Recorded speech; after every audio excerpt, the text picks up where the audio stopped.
Greetings everyone. This video will be a guide to the locations of the Oathblades, lore books, portal fragments, and lost mages in Curse Crackers. It will be divided by collectible type and then subdivided by world. So for example, it will be Oathblades in World 1, then Oathblades in World 2 till the end, and then lore books in World 1, lore books in World 2, etc. It will also be divided with YouTube chapters to try to help you jump into whichever collectible you may be having a hard time finding. If at any point you find yourself unsure of what items you have and haven't collected, come to the Bathhouse in town. For 100 coins, you can actually see what items you have or haven't collected in any of the worlds.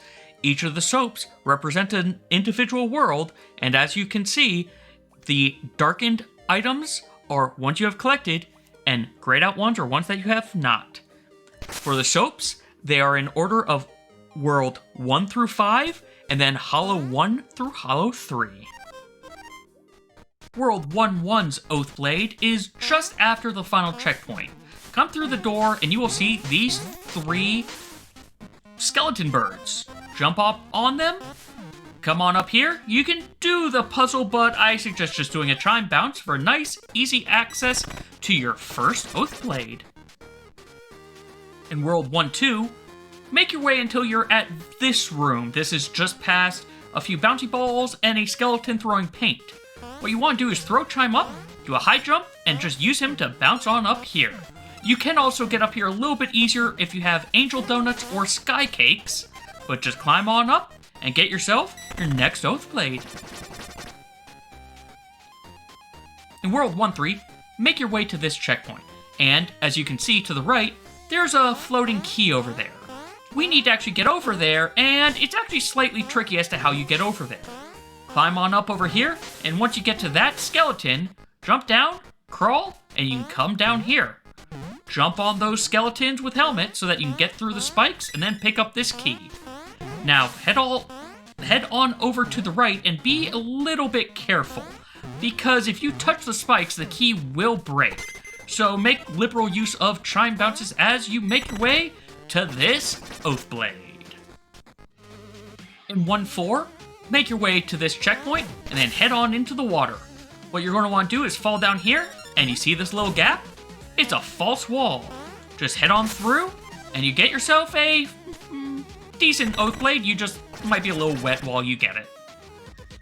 At 1-5, make your way to this checkpoint, and then head on over to the left. Once you get over here, you can see there's a spotlight and a small door down there that you can't really get to. Well, this right here is a false block. If you just throw Chime at it, it breaks. Now you just head on up, trying not to take excessive amounts of damage. As you can see, I've already died once doing this. But just head on up here, and you get yourself a Oathblade that I shouldn't have died on. In 2-1, make your way over towards where that sneezer is, and you see this ledge in the upper left. Jump up to it, and there's actually a door on that ledge. This leads to a little area with some moving platforms and a bunch of sneezers. I recommend trying to take them out as best you can. Just throw Chime up and to the right, and you can actually take care of most, if not all of them, if you get a good lucky shot. But right on up to this doorway, and you get yourself a nice sword in a lava-filled death pit. Well, not in a death pit, but near one. In 2-2, make your way over towards this checkpoint, where as you see the rows right down there, and there's actually a lava pit over to the right. Make sure you bring some angel donuts, feed them to Chime, and just head on down. Fly on down here, being careful of the sneezer. And then, right down here, is a false wall and a ledge with our Oathblade. In 2-3, climb up to the top of the first moving platforms room and make a running jump over to this false wall for the next Oathblade of Oathbind. In 2-4, the room just to the right of the first checkpoint, go ahead and climb on up. Get rid of that sneezer if you think he's going to be a problem, but right on up, and as you see, up here on the right, there's another ledge with yet another false wall. This one you've got a little bit of platforming, but it's not a lot to get your next blade. In 2-5, make your way towards where these two skeletons are. They're right near this checkpoint.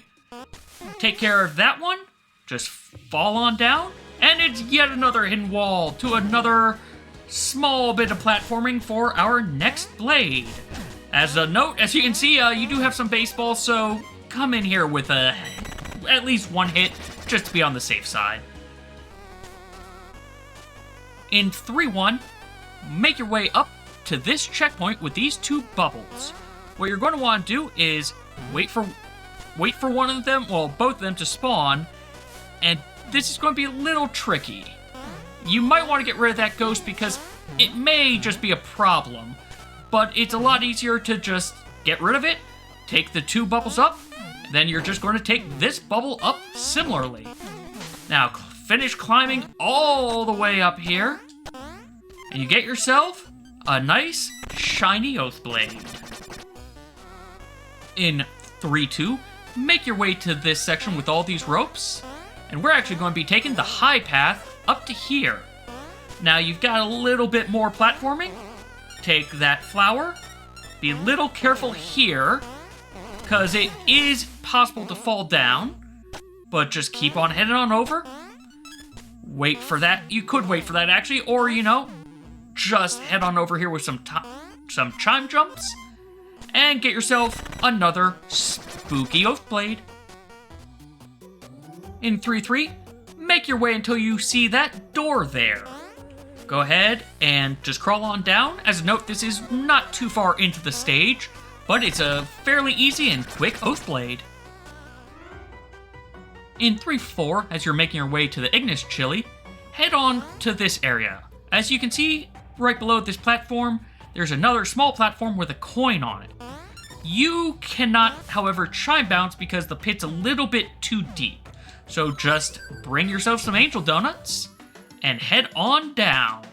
You may be able to phantom fruit, but I think that you may actually fall down that second ledge instead. So just bring some angel donuts. But once you get over here, it's another fairly simple, not too difficult platformer to get yourself yet another blade of Oathbind. In 3-5, make your way to this checkpoint, and then, rather than going to the right as you would for the stage, take this ring and start climbing up.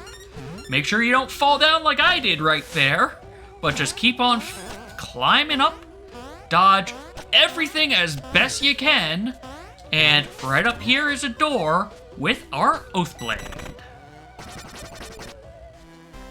In 4-1, make your way over to this section, climb on up, and rather than going over there, we actually want to head up here, because this doorway is our Oathblade. The Oathblade in 4-2 is simple but easy to miss. This is the very start of the stage, just jump down here, head on in, get yourself a very quick Oathblade. The Oathblade in 4-3 is also fairly simple. It's up there. You can get it with some artifacts, or with some of Claire's treats, or you just throw Chime up there, high jump, and use him to bounce yourself up here without needing to have anything in your item pool. In 4-4, just after the cannons that bring you right to the left of where the Spirit Fruit is, jump up to this ledge, jump on up, and run all the way over to get yourself a weirdly hidden Oathblade. The Oathblade in 4-5 can actually only be accessed after you have beaten the game. Once you've done that, this door will be open. Head on through, and then make your way to this point. There was a mummy skeleton right here, but head on over through this false wall, and you get yourself your Oathblade, which will probably be your actual final one. In 5-1, just past the checkpoint, you'll reach this room where you need to climb up. What we're searching for is actually behind that sneezer. So, just ride on around, jump up, and get yourself yet another Oathblade hidden behind yet another false wall.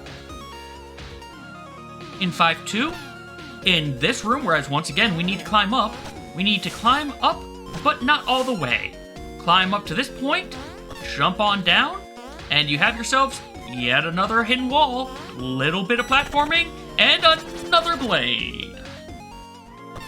In 5-3, the sword is actually above us, but you probably want to come here with either angel donuts, sky cakes, a double jump, or anything like that.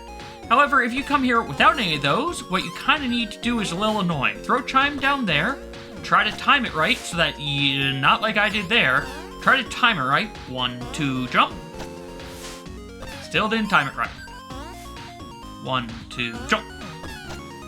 There we go. Nope, not quite, but you can kind of see what I'm trying to do there.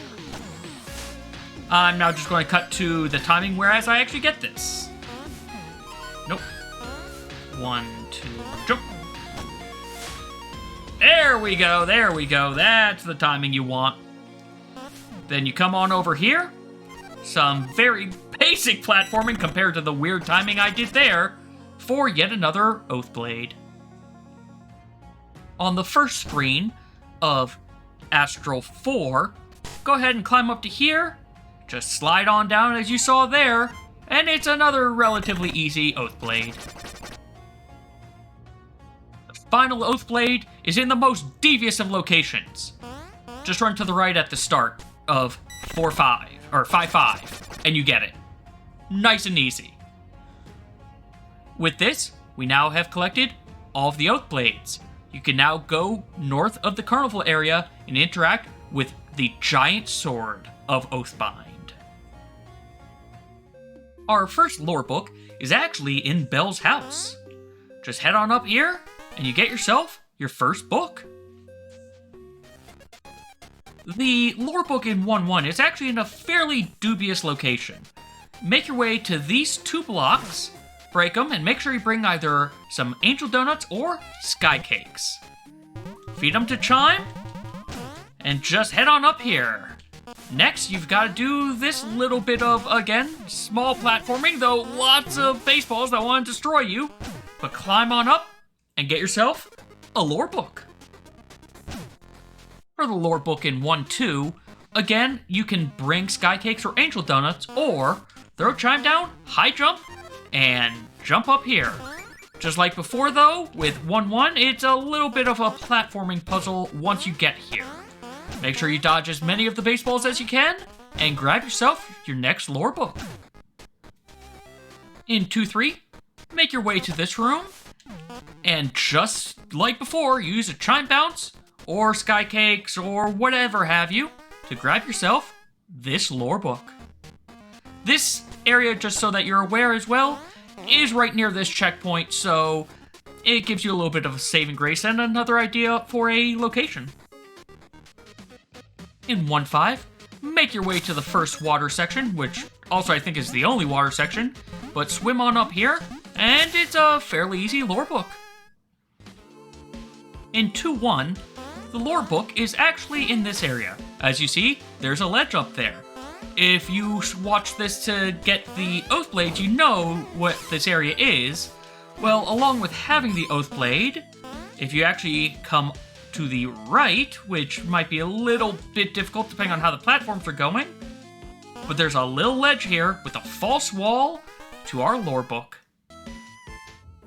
In 2-2, there's a lore book up there. You can actually get it just by using Chime or using that pushable block. But jump on up here and get a lore book.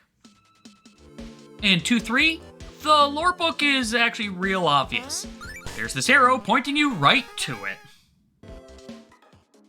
In 2-5, just above where the target area is, come over here and you see those 2 coins? They're telling you that there's a lore book in here. In 3-1, make your way to the area with the 2 bubbles coming up and this sneezer and these spikes that are moving. Jump into here and grab yourself your lore book. In 3-2, one of the early screens has a few mummy skeletons and this ledge here. This ledge is a doorway that leads you to your lore book. In addition, just for a little bit of showing off, this room has a second secret. Jump up here, go to the left corner, and this is a warp cannon to take you to World 4 if you wanted to do that. In 3-4, make your way to the second Claire, feed Chime the cupcake, and head on up here. You'll want to be slightly fast if you can, just because this is a limited time item. There we go, but make your way all the way up here to the right, and get yourself a fiery lore book. In 3-5, you'll want to come to this room and bring a Phantom Flan with you. If you don't know how to get Phantom Flan, talk to Soraya in the Hearth Inn, interact with the kitchen door if you need to, but complete her quest, which is Claire's quest admittedly, to be able to have Claire in the Hearth Inn to pick up any of her confectionaries for free. But bring it over here, feed it to Chime, fall down, and now you have to wait for it to wear out, which is the one unfortunate thing with this.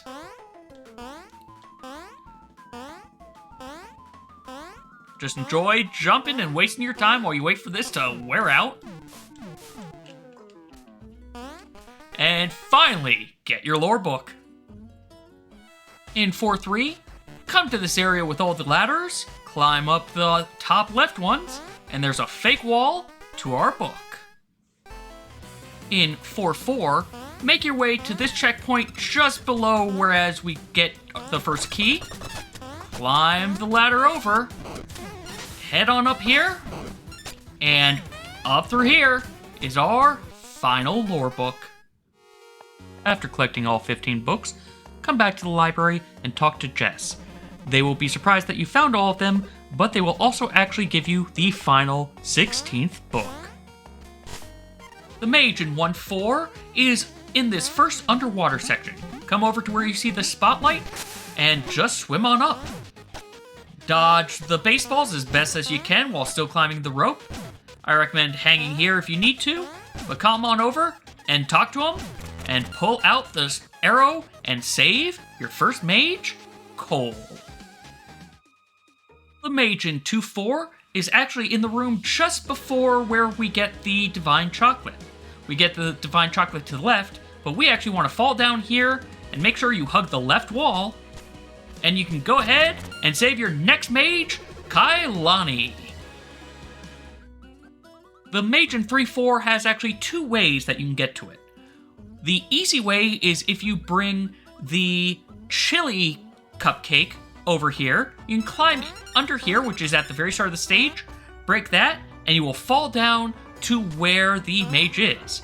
However, there's a second way you can get it that's admittedly more amusing to me. Come here, just do a long jump over that fake floor, which, to be fair, if you've already beaten the stage, that fake floor won't be there. But head on over and save Vivian. As a note, if you have already cleared Library 5 before you save Vivian, you'll actually find Jackie here instead, and she will mention that she saved Vivian. I believe that if you talk to Jackie, that should still give you credit as having saved Vivian, however. The mage in 4-5 is actually just above where you got the spirit fruit. Before you fall down all the way, make sure you fall down and hug this wall. As a note, this ledge apparently was added by the developer because people were saying it was a little bit annoying to try to find this secret entrance otherwise. So as another hint, if you interact with it, apparently he thinks it's Crybaby Easy Mode. But head on through, and you can go ahead and save Astrid. Our final mage is in 4-5. However, we can't rescue them until we've actually completed the game because the door to get to them was locked. But just come back in here after you beat the game, go through the door and complete the stage, and make your way all to the end, and you find yourself Clyde, the final lost mage. And with that, we have saved all of them. In 1-4, on your way to getting the Cloud Flower, climb up this rope, just head on over here and get yourself your first gateway fragment.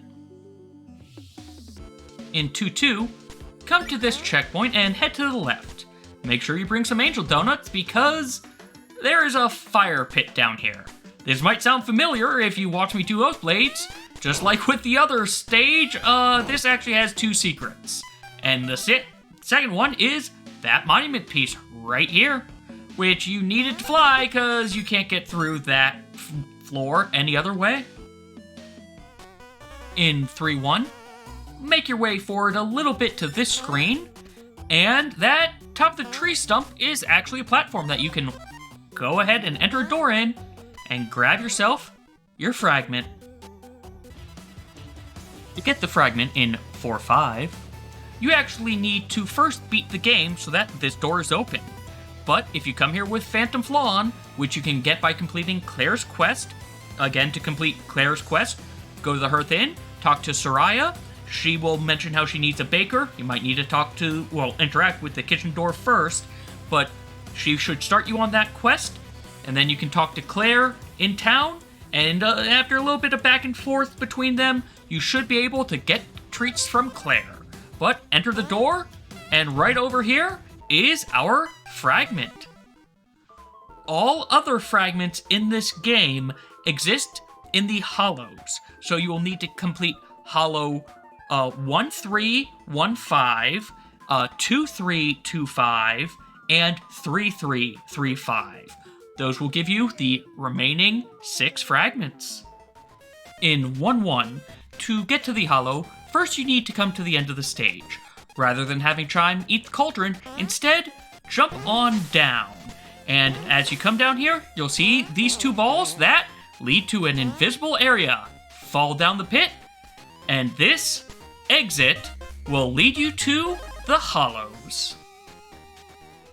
For the hollows of World 2, come to 2-2 and make your way up to this push block. You want to go ahead and actually push it all the way to the left, have it fall down, push it to the right, and then crawl, and it's another hidden path to Jackie and the next Hollows entrance. For the World 3 Hollows, come to 3-2 and make your way over to this screen. It's fairly early on in the level. However, rather than climbing up, go ahead and just crawl through that to yet another bit of Jackie and the final entrance to the Hollows. I hope that this guide has helped you find whatever collectibles you were missing. If you are looking for any of the Lost Souls, please check out episode 18 of my LP, which should be linked near the end of this episode. As always, thank you all very much for watching, and take care.